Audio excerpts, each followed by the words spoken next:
Chapter 1. A Silent Beginning. Before we dive in, don't forget to subscribe and drop a like. On an ordinary morning in 2027, the alarm in the home of one of the tech world's leading figures didn't ring at 7 a.m. as people might think. It went off a little after midnight. While most people were asleep, he was starting his day. The first thing he did when he opened his eyes wasn't to check his phone. Instead, he connected himself to a specially designed breathing device and inhaled pure oxygen for a few minutes. He believed the habit cleared his mind. Even his steps in the dark were intentional. No lights were turned on in the house. Instead, he moved with the help of infrared strips hidden inside the walls. This helped him keep his body clock in a more natural flow. His home assistant had already learned his movement patterns. It could predict which room he would head to, how long he would stay, and even what kind of mood he was in. When he stepped into the garden, city lights sparkled in the distance. From there, he could see the testing grounds for the rockets destined for a Mars colony. Staring at this view each morning influenced the decisions he would make for the rest of the day. The projects meant to prove that life in space was possible began here. Chapter 2. The Energy Source. His morning drink wasn't coffee. He had a secret liquid blend few knew about.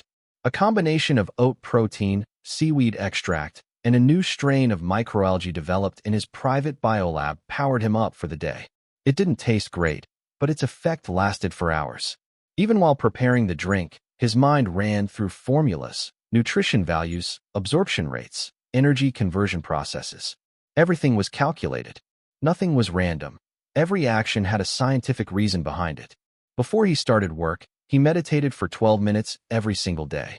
In his quiet room, only one screen would turn on. It streamed live footage from Earth's orbit.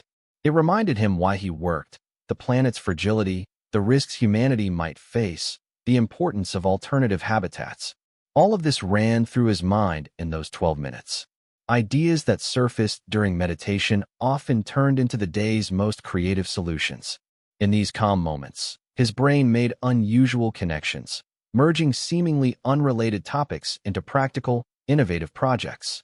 Chapter 3. The First Decisions of the Day. The planning most people did at day's end, he finished in the earliest hours.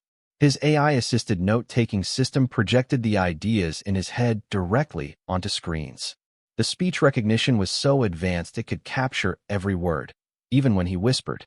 The notes he took only during these early hours often became his company's biggest strategies. From electric vehicles to space transport, from artificial intelligence to sustainable energy, many projects took shape in this quiet window of time. Before heading to the office, he held video conferences with his teams around the world. He discussed rocket fuel systems with engineers in Tokyo, debated the details of new car models with designers in Berlin, and reviewed autonomous driving algorithms with programmers in Austin. His leadership style in these meetings was unmistakable: sharp questions, high expectations, short patience. He analyzed every report within minutes, flagged the critical points, and laid out the next steps. Chapter 4. The Secret Project. He had another project that almost no one knew about. In a private lab he built in the basement, he was testing technology to connect the human brain directly to computers. It was his biggest dream, to merge human intelligence with machines. He was the first test subject. Thanks to microchips implanted in his skull, he could transmit thoughts directly to a computer. It wasn't perfect yet, but the progress was obvious. Running complex calculations in his head now took only seconds. With this technology, he could read and evaluate thousands of employee reports in minutes. Analyses that would take days for a normal person, he could complete in hours. But the responsibility that came with this power was heavy. Every decision he made affected millions. The technologies he built were shaping humanity's future. Sometimes he woke in the middle of the night and questioned whether his choices were truly right. Chapter 5. The Human Side. Despite all the advances, he had a deeply human side. Time with his children was what he valued most. He loved teaching them science and technology, but he also tried to be just a regular dad. When answering their questions, he explained complex ideas in simple words. He wanted to feed their imagination and keep their curiosity alive. Maybe one day they would carry on the projects their father had started. At dinner, technology was off limits. Instead, they talked about books, movies, and music. He listened to the funny stories from school and tried to see the world through their eyes. These were the most relaxing moments of his day. But those peaceful moments were usually short. New ideas never stopped forming. Even during family time, he found himself designing a new system for the Mars colony or thinking about ways to increase battery capacity in electric cars. Chapter 6. After Midnight. After midnight, he became a different person. The sharp, fast, decisive version of himself gave way to someone more reflective and philosophical. The notes he wrote at these hours captured his vision most clearly. He tried to anticipate the problems humanity might face in the future: climate change, resource scarcity, overpopulation, AI risks. He mapped out which technologies would be needed to meet those challenges. His space projects weren't a hobby. He saw them as an insurance policy for humanity. Creating an alternative habitat in case of disaster on Earth was his greatest motivator. Electric vehicle production mattered for the same reason. Reducing pollution, breaking the dependence on fossil fuels, building a sustainable transportation system. These weren't just business goals. They were necessities for the planet. He rarely shared these late-night thoughts with anyone. Even in daily life, people around him couldn't fully grasp how deeply he thought. They only saw the results: revolutionary technologies, innovations that reshaped industries, bold visions that steered the future. By morning, he would turn those reflections into concrete projects. For him, the most important thing was making ideas real. Chapter 7. A critical decision. On this particular morning in 2027, a different kind of report awaited him. The AI division had surfaced an unexpected result. The system they were building was performing at a level roughly 3 times beyond peak human intelligence. The news thrilled him and worried him. Progress moving this fast could mean both opportunity and risk. Was this a controlled evolution, or the beginning of an uncontrollable explosion? He immediately called his top team, and they debated for hours. Some insisted the project should be paused immediately. Others argued it was a once-in-a-generation opportunity. After listening carefully to both sides, he proposed a third path. Development would continue, but under extremely strict safety protocols.